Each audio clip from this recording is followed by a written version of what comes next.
अस्सलामुअलैकुम नाज़रीन, मैं हूं आपकी मेज़बान नाइला भट्टी और आप देख रहे हैं कसरे नूर न्यूज़ HD। खबरों के सिलसिले को आगे बढ़ाते हुए नजर डालते हैं आज की ताज़ा तरीन अपडेट्स पर।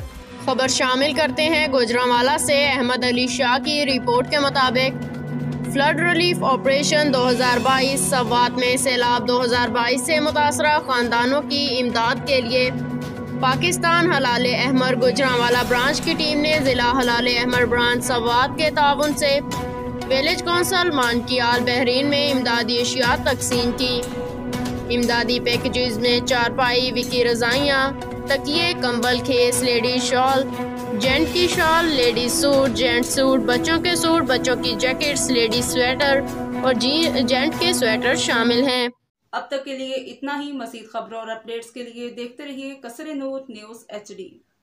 ताज़ा तरीन अपलोड्स की नोटिफिकेशन हासिल करने के लिए हमारे चैनल को सब्सक्राइब करें और साथ में दिए गए घंटी के निशान को दबाना ना भूलें।